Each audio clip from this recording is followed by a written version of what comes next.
Hello friends, I am Anil. Today I am talking about the neural tube defect. Neural tube defect दो तरीक़ों से हो सकती है, या तो क्रेनियल जो ब्रेन का मेन पार्ट होता है क्रेनियल की वजह से, या फिर स्पाइनल कॉर्ड की वजह से। तो आज हम इस वीडियो में बात करेंगे ब्रेन की वजह से जो न्यूरल ट्यूब डिफेक्ट होती है, क्रेनियल की वजह से जो न्यूरल ट्यूब डिफेक्ट होती है उसके बारे में। उसका जो सबसे मोस्ट कॉमन प्रॉब्लम्स है वो एनेन्सेफेली और एनेनकेफेली, आप जो भी कहना चाहो बोल सकते हो। तो इस वीडियो में हम लोग बात करेंगे एनेन्सेफेली के बारे में, क्यों होता है, कैसे होता है, इसका डायग्नोस कैसे कर सकते हैं, सारा कुछ बताऊंगा। तो वीडियो के अंत तक बने रहे, और अगर चैनल को सब्सक्राइब नहीं किया है तो चैनल को सब्सक्राइब कर ले। अब बात करेंगे एनेन्सेफेली की। तो एनेन्सेफेली जो प्रॉब्लम्स है वो 100% लीथल है। इसमें क्या होता है कि बच्चा जो पैदा होने वाला होता है या फिर पेट में होता है, वो जब बाहर निकलता है वो सर्वाइव नहीं कर पाता। तो इसका जो इंसिडेंस है वो 1 in 1000 है, मतलब 1000 केस में से एक आधा केस ऐसा मिलता है आपको एनेन्सेफेली वाला।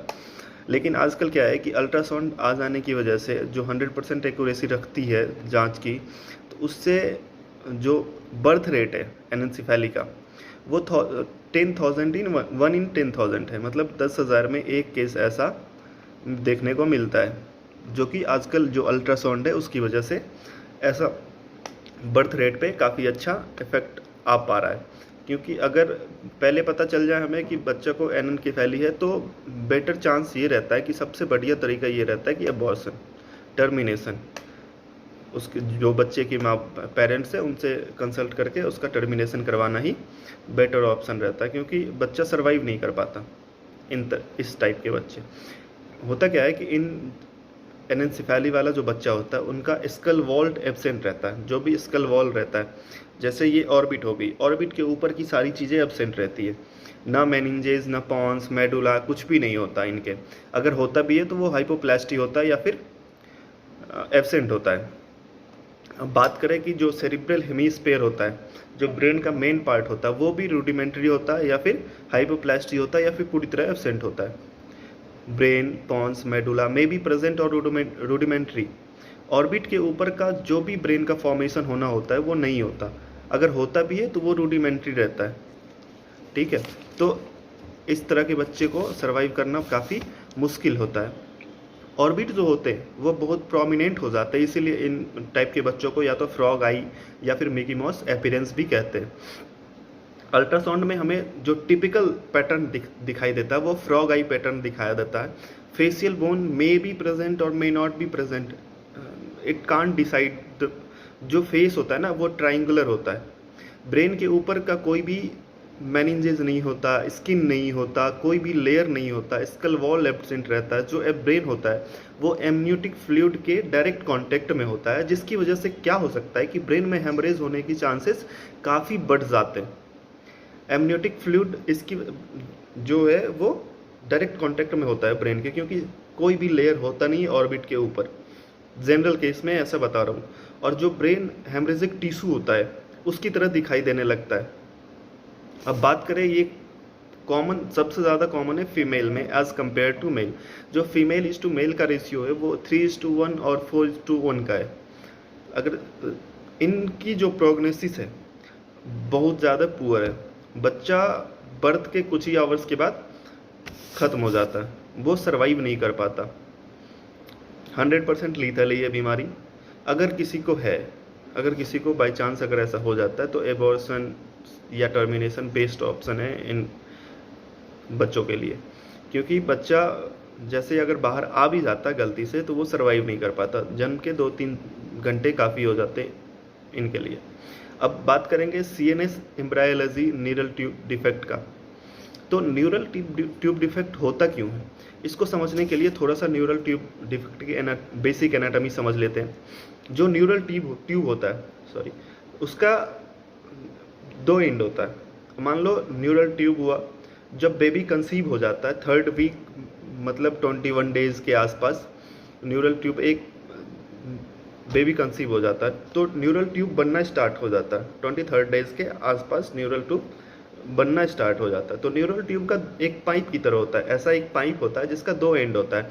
एक एंटीरियर एंड होता है या फिर क्रेनियल एंड उसको बोलते हैं, और दूसरा कॉर्डल एंड होता है या फिर। तो क्या होता है कि 23rd डेज के बाद जो है जो क्रेनियल एंड होता है वो फ्यूज़ होना स्टार्ट हो जाता है। थर्ड यानी कि 23rd days means third week के आसपास क्रेनियल एंड जो है वो फ्यूज़ हो जाता है। आफ्टर कंसीव द बेबी के कंसीव के बाद ऐसा होता है। 23rd डेज के आसपास लगभग बेबी कंसीव हो जाती है, उसके बाद जो क्रेनियल एंड होता है वो फ्यूज़ होना स्टार्ट हो जाता है। तो इसका क्रेनियल एंड जब फ्यूज़ हो जाता है तो अब दूसरा आता है कॉर्डल एंड। तो कॉर्डल एंड भी 27 डेज के बाद, 23rd डेज में क्रेनियल एंड फ्यूज़ हुआ, 27 डेज के बाद जो है वो कॉर्डल एंड भी फ्यूज़ होना स्टार्ट हो जाता है। अगर किसी कारण बस कॉर्डल एंड फ्यूज़ नहीं होता है तो इस वजह से जो स्पाइनल कॉर्ड है, मेनिंजेस है, उसका कवरिंग बाहर निकलनी शुरू हो जाती है। मतलब बाहर ऐसा इस टाइप का कुछ बना लेता है, बैलून टाइप का स्पाइनल कॉर्ड के पीछे या फिर मेनिंजेस के ऊपर ऐसा कुछ बना लेता है, उसकी कवरिंग बाहर निकल जाती है। तो एक डिफेक्ट बन जाता है जिसको हम लोग मेनिंजोसेल या फिर स्पाइना बाइफिला कहते हैं। इसका डिटेल हम नेक्स्ट वीडियो में बात करेंगे, स्पाइना बाइफिला का और मेनिंजोसेल का। फिलहाल जो इसका जो क्रेनियल एंड होता है जिसकी वजह से जिससे कि ब्रेन बनता है, 23rd डेज से क्रेनियल एंड फ्यूज़ होना शुरू हो जाता है जिससे कि ब्रेन बनता है। अगर किसी कारण बस क्रेनियल एंड फ्यूज़ नहीं होता है तो जो ब्रेन का में डिफेक्ट हो जाता है वो एनेन्सेफेली डिफेक्ट से एनेन्सेफेली या फिर इंसेफेलोसील हो जाता है। अगर क्रेनियल एंड फ्यूज़ हो जाता है तो उस डिफेक्ट से जो CSF और मेनिंजेस और ब्रेन का कुछ पार्ट बाहर निकल जाता है, उसे हम लोग एनेन्सेफेलोसील कहते हैं। अब डायग्नोसिस की बात करेंगे तो डायग्नोसिस हम लोग अल्ट्रासाउंड से पता करते हैं, जो कि 13th वीक के आसपास हम लोग इसको चेक कर सकते हैं। अल्ट्रासाउंड जनरली 100% एक्यूरेसी देती है, लेकिन इलेक्ट्रॉनिक कोई भी चीज़ 100% एक्यूरेसी दे रही है, काफ़ी अच्छी है। कभी कभी गलत भी हो जाता है बट 100% एक्यूरेसी देती है अल्ट्रासाउंड। तो हम लोग क्लियरली डायग्नोस कर सकते हैं अल्ट्रासाउंड से। जब बेबी को अगर पता चल जाए हम लोग को कि बेबी को एनेन्सेफेली है तो उसके पेरेंट्स की काउंसलिंग करी जाती है।